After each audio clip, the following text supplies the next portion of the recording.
So now we're going to just move on to our final topic for today.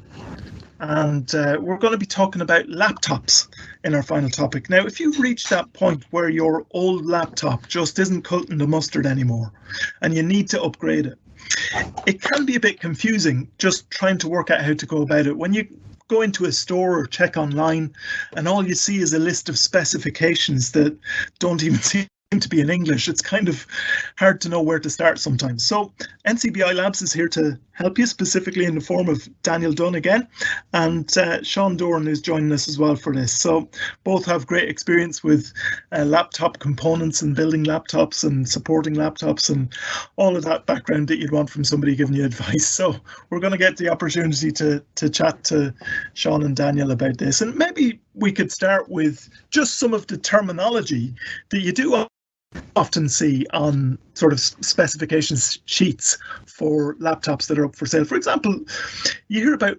processors, for example. How important is a processor in a laptop? Is that one of the key things to get right when you're buying a new laptop? Yeah, it's possibly the most important thing to get right in a laptop. The processor is what's doing all the computation and all the calculations to actually make all your programs work. Yeah, and the higher it'll be measured in gigahertz. So we'll often see like 1.5, 2, 2.5, 2.6, 2.7. And the higher that number, the faster your computer will be able to process information. Okay. So if you had a 1.5 gigahertz processor, it's going to take twice as long, if not maybe 4 times as long, to do something as a 3 gigahertz processor. And also the more cores, you'll often hear people say my processor's dual core. They're also faster the more cores the processor has. I suppose so you'll see sometimes on a spec sheet, you'll see something like, you mightn't even see the word processor, you might see something like AMD or Intel or something like that. Is that what we're talking about when we're that's the branding of the processor? Now you can always take the brand name and the model number and search online, and it'll give you exactly what speed it can go to, what speed it can boost to, and like so how many cores it has, and also like a brief review of it. Okay. For me, the processors, you could compare it to the engine of your car. How big and how powerful the liter engine of your car. It's very similar in the way it's rated. Like the bigger the engine, liter size, the generally more speed you're going to get out of that car, more power. So it can be relatable to processors in that way. That's kind of the way I look on it. That if you want that power there for doing the tasks, maybe you're doing video editing, stuff like that, you're going to need that power. Because what's become pretty popular is the term RAM in terms of memory. So when you go into a shop, they're always advertising the amount of RAM that's available, and it'll often say 2 gigabytes, 4, 8, 16, and so people have come accustomed to searching for RAM. But RAM, while very important, you also need a good processor, and some shops will sell a laptop with very high RAM and a lovely keyboard and a lovely screen and everything else. But then the processor is very slow, and when you get it home, and the time you put all your software on it, your assistive software, things are running a bit slow because that processor can't keep up. Yeah. Okay, so the processor is like one of the really key things, but you mentioned RAM there as well. What actually is RAM? What's important for RAM is memory in the computer. So while the processor is like the brain and it's doing all the computation, RAM is what it's holding in memory and how many things it can do at once. And so the more RAM you have, the more programs you can have open, the more tasks you can be doing at once. It's all enough like for multitasking, but each one of them things that are contained in RAM are going to be sending information to the processor, so they work a lot in unison. And I suppose another good thing is, if you've ever even opened up your web browser and you have 5 or 6 or 7 different tabs open. You know, all that is taking up some of the memory because each page is being stored that you can flick between. And particularly, you might notice if you have a phone from a couple of years ago, and actually you open up your web browser and there's 10 tabs open, and it's really slow. The whole phone's grinds hot. That's the RAM being pulverized there, so it is, and it's been really used to the full of its extent. I remember a family member asking me why their laptop was going so slow. And when I called around and had a look at it, it was because they had 40 Word documents open at the same time. Yeah. So it just didn't have the RAM to be able to cope with it. Yeah. Okay, so that's actually quite useful to know straight away. So the processor is the brains of the laptop. The RAM is kind of the working memory, if you like. And it's if somebody was a multitasker, if they were constantly using a number of different programs together, that's where they'd really need a good level of RAM. Absolutely. If you're like using Zoom Text, which is already going to be using a bit of RAM and a bit of the processor, and then you have a large Excel sheet open, or maybe even a Microsoft Access database open, or something that's going to be, it's going to take a lot. They're both going to be competing, so you need enough for both programs, if not enough for a lot more programs. Okay, so that's interesting. And just to give us a bit of an idea, what would be a good amount? So let's say somebody is just using a laptop for very basic things. What would be a good amount of RAM? Or if you're going to use the laptop for very intense things, what would be a good amount of RAM to have? Well, if you're just internet browsing and you're just going to be doing things like that, nothing too taxing, like 8 is probably the least you want to be aiming for now. If you're going to be doing tasks like a lot of work-based tasks, or you're going to be like multitasking a lot, like 16 gigabytes, especially for someone in employment who's going to be doing a lot of that thing. And then if you have any gamers in the house, they're going to be looking for 64 and 128 and ridiculous amounts for processing their games. But for our purposes, 16 is a nice amount. Okay. Very good. Okay, so that gives us a bit of an idea. We can kind of make sense of some of those numbers and terms on the sheets. Now, it's kind of important to distinguish as well between when we talk about RAM as memory, we're not talking about storage. What are the things that we need to look at in terms of storage on a computer? File storage. Yeah, file storage is kind of the hardest one to kind of get right. People love backing up their phones, their photographs, everything onto their PC. God forbid if they lose their phone or it gets damaged.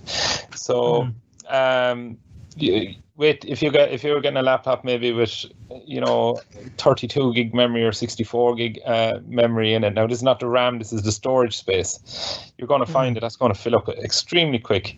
So you're better off going for 240 gig upwards is what I would recommend, because as you're storing stuff there, you're typing up files, you're saving them, people send you emails, you're saving the attachments, things like that. Maybe you're doing a small bit of video recording as well, or you're downloading a bit of video. That's going to take up the storage space unless you're going to delete them or move them across to a portable hard drive. But and there's also two types of storage systems out there. You have your traditional hard disk drive and the more modern solid state drive, which has really come to prominence over the last, I suppose, 2 to 3 years. And these new solid state drives, they're way quicker. Your whole system runs quicker with them. Even a laptop that mightn't have a great processor or a great amount of RAM, will still run a lot quicker if it has one of these solid state drives. So they're quite good to have. And they also, one thing I like about solid state drive is they're less prone to damage if they fall. So somebody who's moving around a laptop, if they just plonk it down on the desk, not fierce hard, but a traditional hard drive might like that and get a little bit damage from it. The new solid state drive won't. So there's no moving parts in the solid state drives. While the old HDD drives have spinning disks, and if they're in the middle of read write and someone does, like Daniel says, give the laptop a good bang, those disks can get locked. Yeah. And then they're more or less a write off. So the solid state drives much better. Okay, very good. And again, just to kind of give a bit of a real world sort of image to this, where would you see the difference in speed? When you mentioned the solid state drive being a lot faster than the hard disk drive, where do you see that speed? Why I say that is Microsoft Windows, while it's a decent operating system, it's greedy, and no matter how much RAM you have in your computer, Microsoft Windows has a habit of using a small little portion of the storage space as virtual RAM, and it writes pieces. It writes some of the stuff that should be going to RAM there on the hard drive. It's just a design that Windows has had going back from day one, and when RAM used to be more expensive and storage was cheaper, they just done this thing, and it's still stuck with that habit. So if you have a slow hard drive, the whole HDD hard drive, it actually drag down the performance of the whole system. Yeah, so where the solid state drive is instant access, is much quicker. You really notice the difference on boot times when you're starting up the computer for the first time, and you're nearly at the login screen within 2 or 3 seconds, while we used to have to wait 2 minutes. Yeah. Yeah. Okay, so that's a serious and also if we go to open a program, like it has to be written into memory, so it has to read that from the hard drive. Yeah. And if it has to read from a spinning hard drive, it can take a few seconds, up to a minute sometimes, depending on how slow your computer is. But if you have a solid state drive, it's nearly pulling that into RAM almost instantly, and therefore it's being used almost instantly. And all these things make a real difference. Make a difference. Yeah, because that's, to be honest, it might sound like, you're waiting a minute for something, and that's not very long. But to be honest, everything you're doing on a computer, it's made up of multiple tasks. Yes.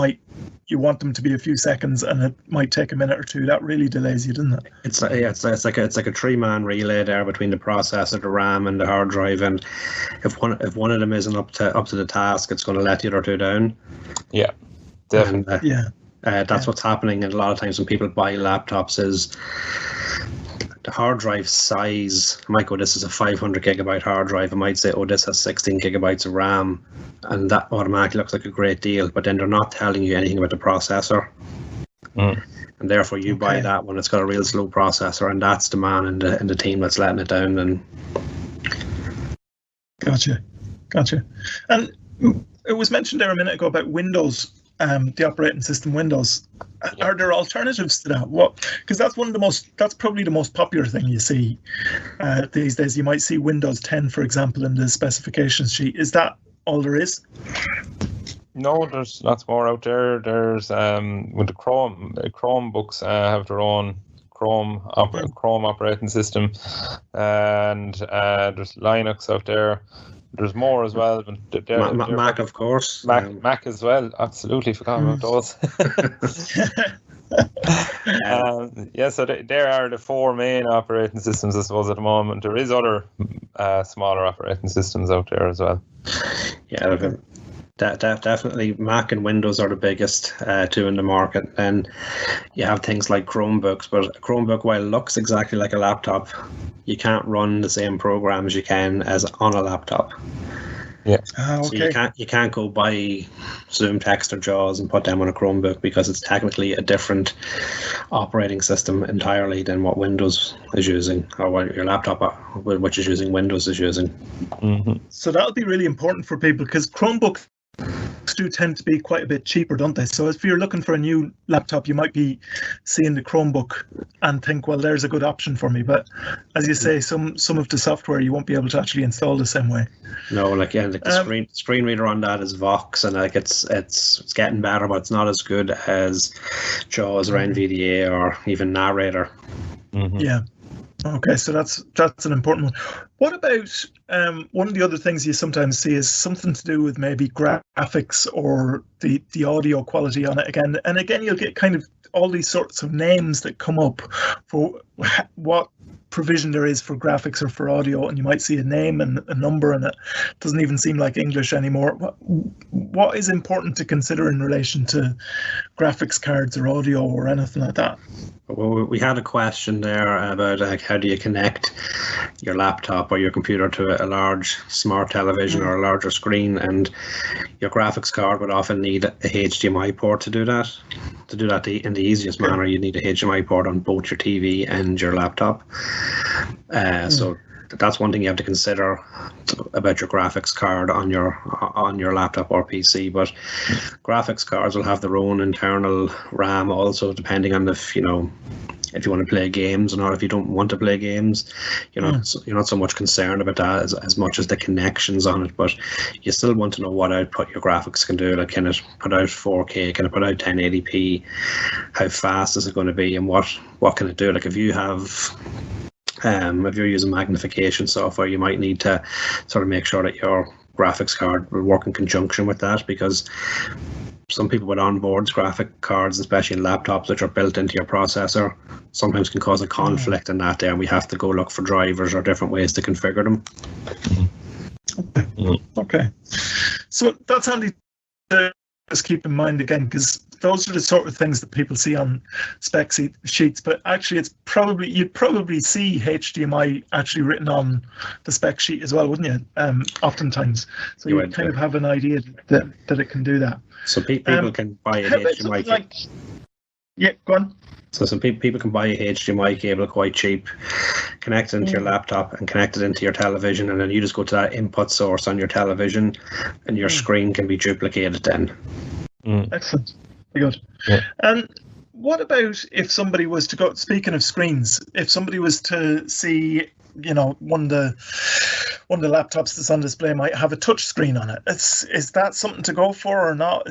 Would you advise that or not? Well, it entirely depends on what you want to do on it. Someone who's predominantly using a screen reader might never ever want to have anything touchscreen in terms of a Windows environment, but maybe down the line, like when the JAWS touchscreen sort of functionality gets better, especially with like laptops now, you can take the screen out in their tablets, much like the Windows Surface Book. You can plug it into the keyboard. It's a full laptop. You unplug it, and then it's basically a tablet. So I don't think the touchscreen ever took off the way they had hoped. No.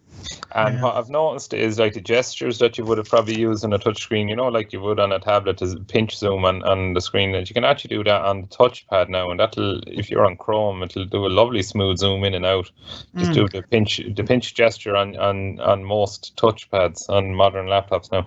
Right. I do see, like, maybe 5 or 6 years down the line that JAWS' touchscreen controls will be better. So people who want to use a Windows environment, much like they would use their iPhone, will be like, it's not great at the minute, but down the line, that's something that will probably improve. Yeah. Very good. So that's kind of future-proofing it a little bit, future-proofing the advice a little bit as well, which is handy. So keep an eye on that one to see how effective that is.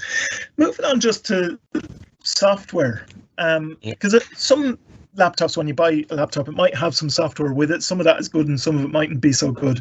And then we're also going to be talking about, just in a moment, the accessibility software that we might want to add to it. But if we just think for a moment of what comes with a laptop sometimes, you might have like maybe a Microsoft Office subscription for a year or something like that might be included in it.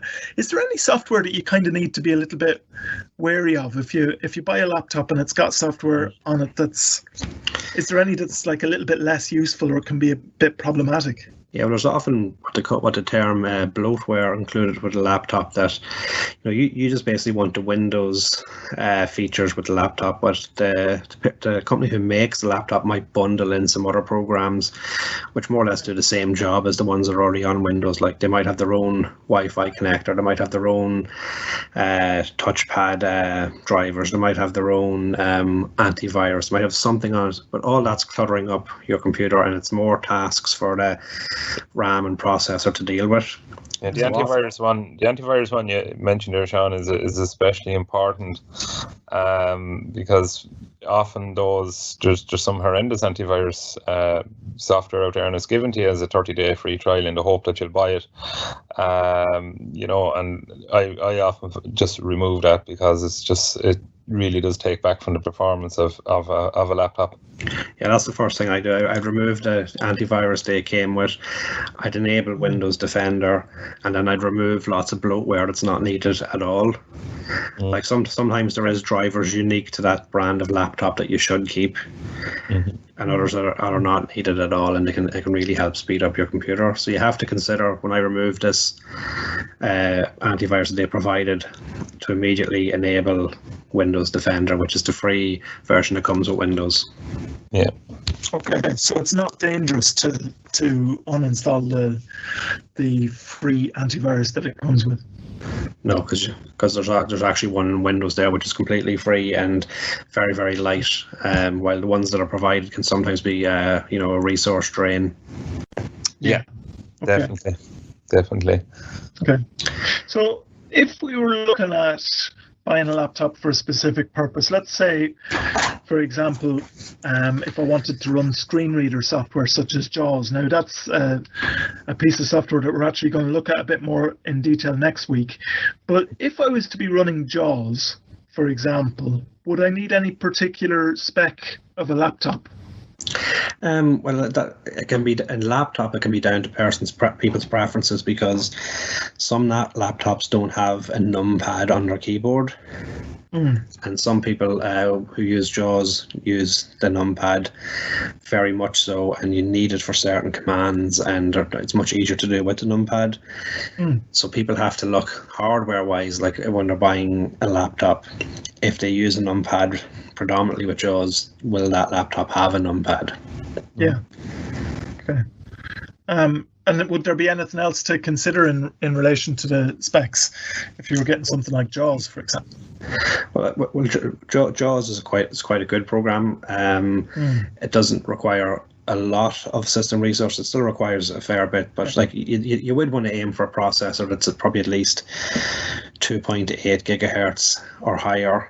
8 gigabytes of RAM or higher, and an SSD drive, and that's kind of future-proofing yourself a bit, that down the line as things update, your laptop isn't going to only last you 2 or 3 years, which is often the case, because you can buy very, very cheap laptops, 350 euros sometimes, even cheaper, and then 2 or 3 years down the line you're going, geez, that didn't last at all, and then you'll hear your friends say, well, my Mac, I've had it for 8 years and there's no problems with it, but they've spent up to €2,000 on their MacBook. Yeah. Okay. Yeah. I think an important thing to highlight there while you're talking about that, Sean, is Microsoft Windows 10, right? They're constantly releasing twice yearly major updates, and often they're adding new features and things like that. And what happens is, as the Windows 10 becomes more and more developed, it's going to become more and more resource heavy. So it takes a little bit more computing power with each update for the whole thing even just to operate itself, let alone you do anything on it. So as these rollouts continue to come out, your cheaper laptop that you bought last year is going to really struggle with those in just a few short years.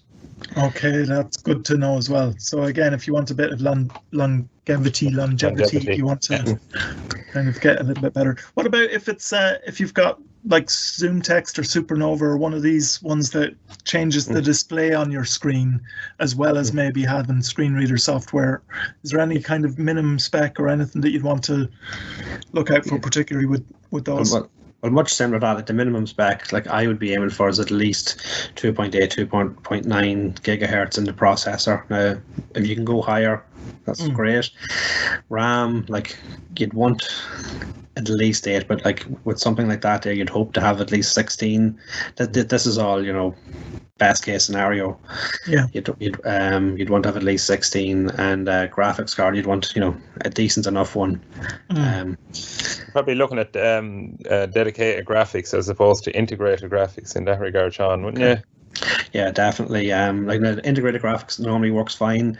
There's just been 1 or 2 driver issues with people, and that's very, very, very, very few cases. Maybe just explain that term just to people, because if we're hearing about integrated or dedicated graphics, how would they recognize that if they were going out to buy a laptop? How would they know anything about that? It used to be a thing that was well advertised in the description, and it seemed to, just looking around at the adverts, it doesn't seem to be highlighted that much.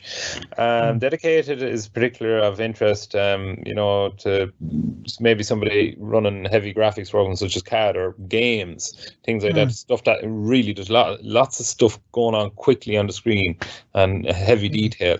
So a dedicated graphics card, whereas the graphics has its own little sub-processor, its own unique processor running that. Whereas the integrated graphics, they're sharing the workload with your main processor.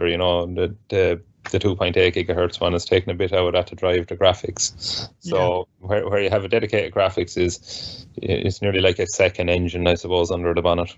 Okay, that's handy to know as well for somebody. So what we might do actually is just go through a couple of kind of sample offerings that are out there. Now, we're not going to highlight where these ones are from or any particular brands or anything like that, other than maybe the processor types that we're talking about here. But maybe if I read out just some of the specs as they're presented on a spec sheet here, and you can give us kind of your opinion on it, and maybe almost like a bit of an interpretation about what we're talking about here when we read this out. So let's say for our first one, we'll pick something under the 400 mark, under the 400 euro mark.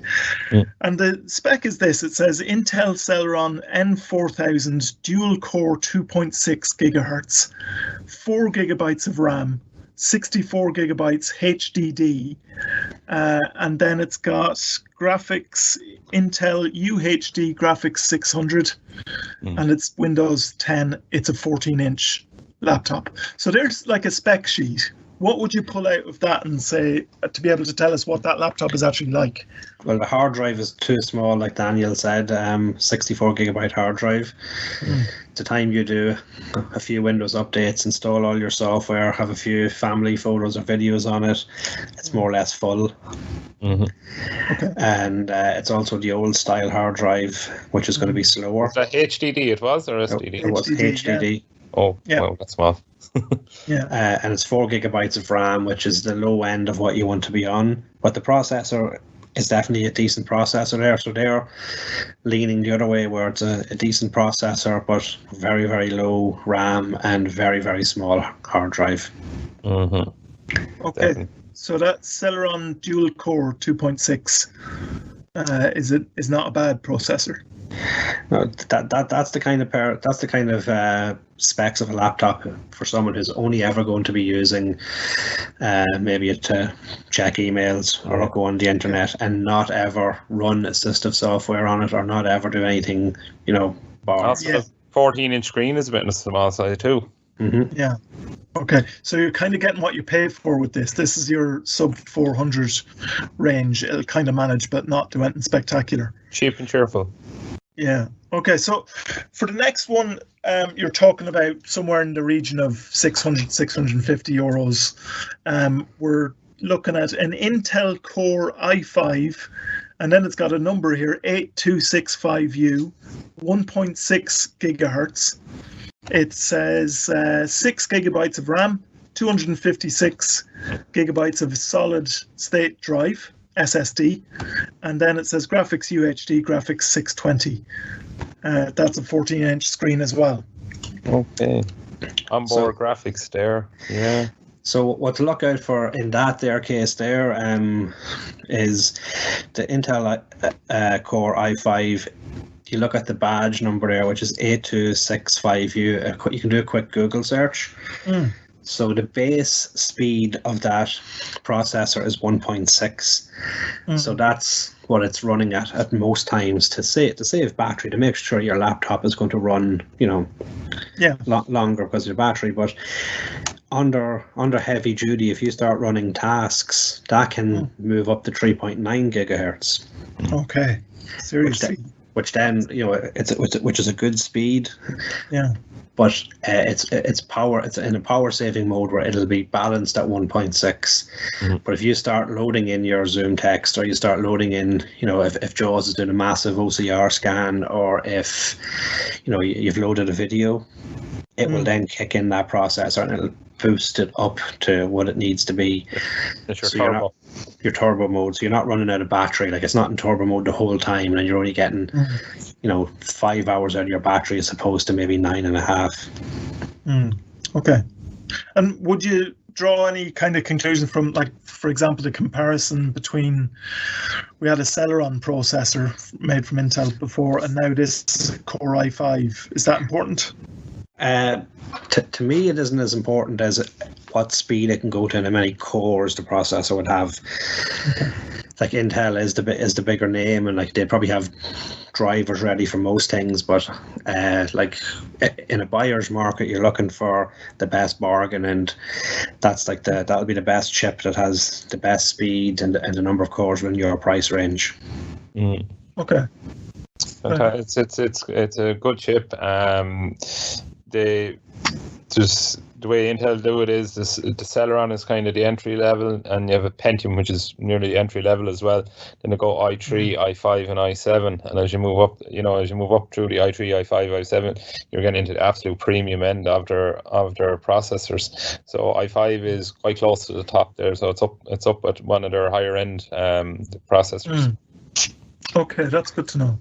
And you mentioned earlier, when I read out the spec sheet there, you were saying that it was onboard graphics. How were you able to tell that from what I read out? So it said graphics, UHD graphics 620.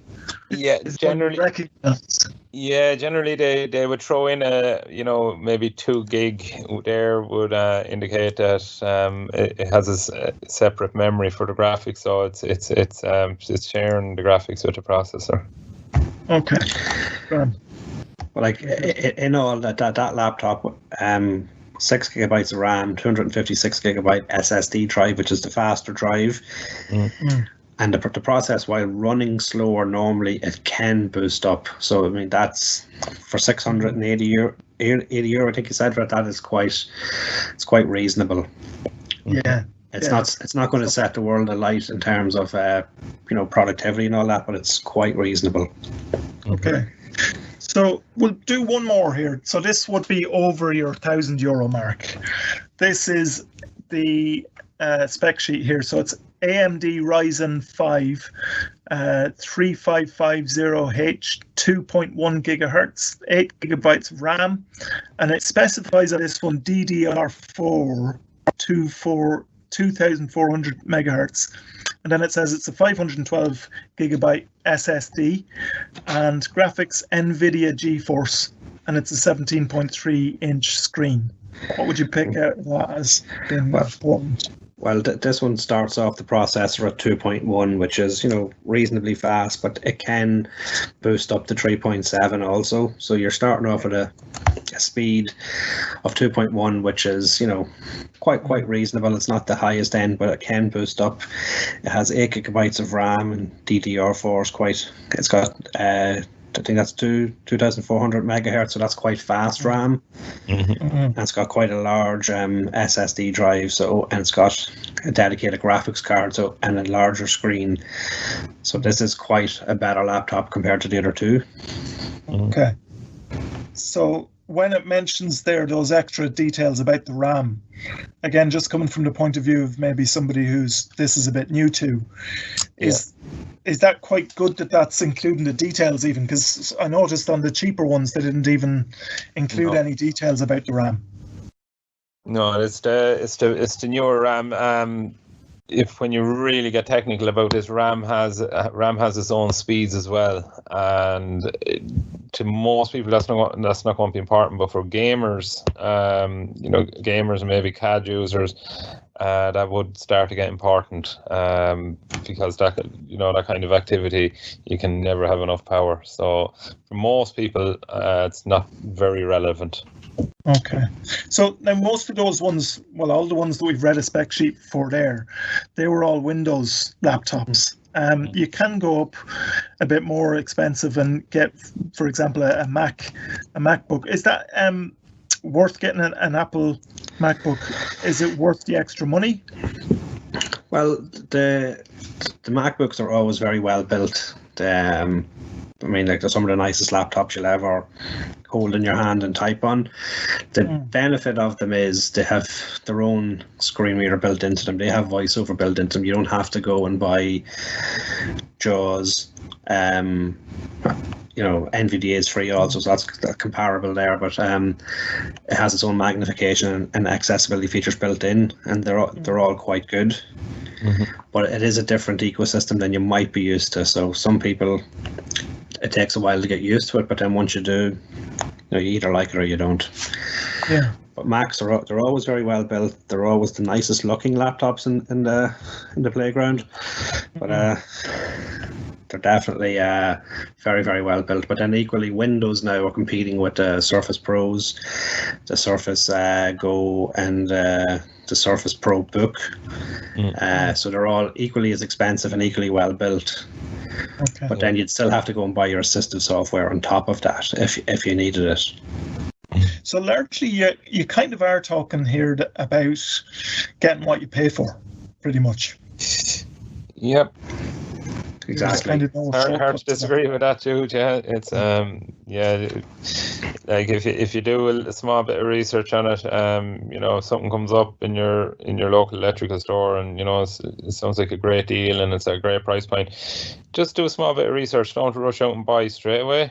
Do a small bit of research. I often be wary, I suppose, of the bundles. Where you're getting fired in the printer, you're getting fired in the case, the mouse, the Office subscription, the antivirus, the whole lot is coming together for an incredible price. Something's got to give there. Something's got to give. But I mean, there's if you shop around and you sort of know what ballpark you're looking to spend in, you can find great deals. There's lots of refurbished machines out there that are very well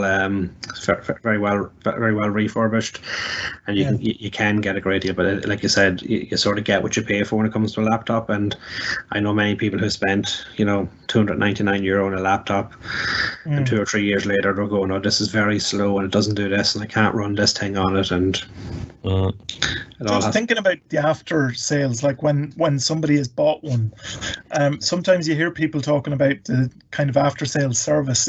Is that very important? Is there any kind of considerations with that you need to keep into account? Sorry, Sean, you're gone. Well, there's always your warranty and how long that lasts in terms of, for replacement parts and things like that. But when that runs out, and like your PC is quite easy to upgrade, you can put in more RAM and you can add in a different hard drive, and that's relatively straightforward. On a laptop, that might not be straightforward. Sometimes the RAM is soldered in and it can't be removed. Sometimes the hard drive is an eMMC drive, it's almost as fast as an SSD, but it's soldered onto the board and you can never remove that. And like they might be 32 or 64 gigabytes, and then once Windows is on it and a few programs, it's more or less full. And I've seen people who can't even do Windows updates because they bought a hard drive which is an eMMC hard drive. I suppose from a service point of view, in Ireland, the consumer protection laws mean that if you bought it off a store and you come home and you have your year's warranty, usually with it is the benchmark warranty period in Ireland, and if there's something wrong with it, it goes back to the store. Now, not every electrical store, and I could safely say the vast majority of electrical stores in Ireland are not going to have a technician on site to fix and repair that laptop. So it usually goes back to a company that the manufacturer has hired to look after their warranty issues, and that can take a little bit of time for to go on a courier back to probably somewhere in Dublin. It gets put in a queue, gets fixed, gets sent back to the shop. You have to go back to the shop to pick it up. So there is a bit of a turnaround time in that. Another very important thing to know is about batteries. And your laptop battery, in most cases, you are only going to get about a 6 months warranty on the battery. And the simple reason is your battery is a consumable item. And batteries have a natural life of about 1,000 charge up and discharge. So you charge it up 1,000 times and use it. After that, the quality of the cells in the battery naturally start to deteriorate. And you may notice if you've had a laptop for a couple of years, the battery only lasts about half an hour or 40 minutes in it. That's because the cells have begun to breaking down in it. And the manufacturers kind of said, well, maybe somebody who's using their laptop 18 hours a day, that battery's going to wear out in 6 months. So they said, right, after 6 months, that's it, it's consumable. We're cutting the warranty on that. So that's just another little thing to be aware of. Yeah.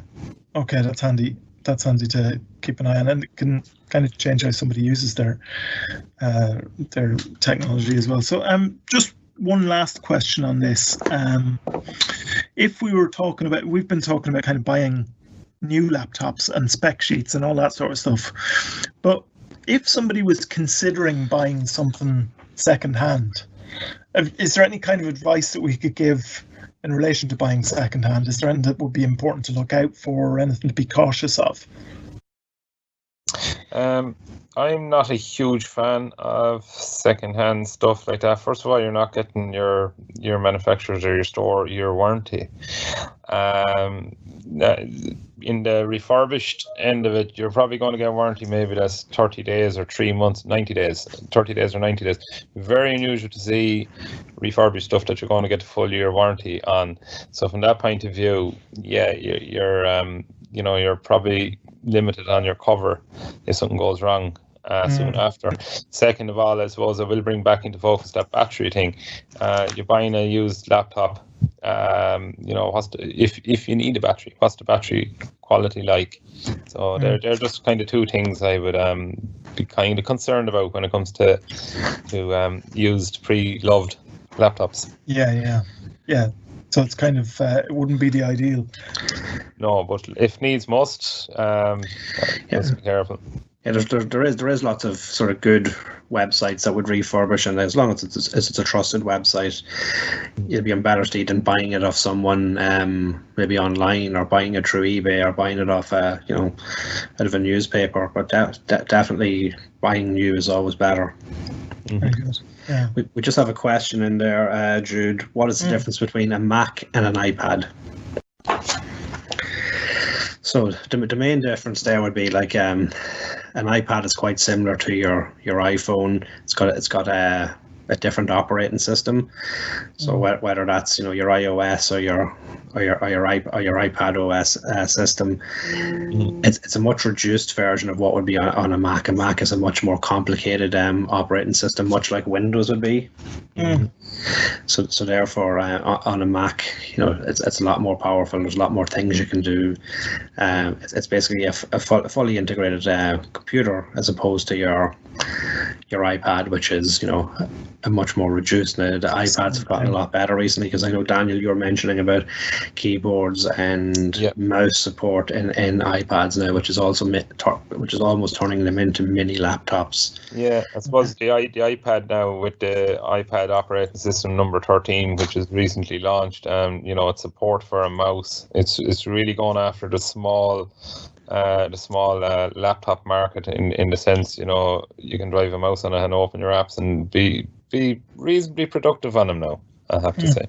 Yeah, and for someone who uses VoiceOver, like, they obviously wouldn't use the mouse support on it, but in the iPad OS, they'd be using the multiple tasks and things like that, and task switching, and the iPad is more powerful than most tablets. So therefore, you can have 2 or 3 apps open, and you can sort of work, and you can move between them as a sighted person would, using your keystrokes.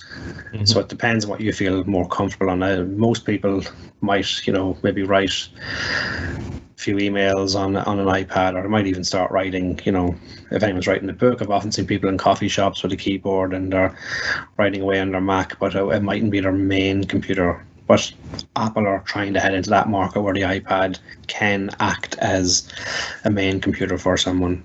Okay, very good. So they're kind of improving all the time. Very good. So that's kind of given us a fairly comprehensive view, I think, of if somebody is out looking for a laptop and you're wanting to know what's important. Hopefully you've got what you need from this discussion that we've been able to have. So thanks very much to Sean and to Daniel for bringing the expertise there. Appreciate that.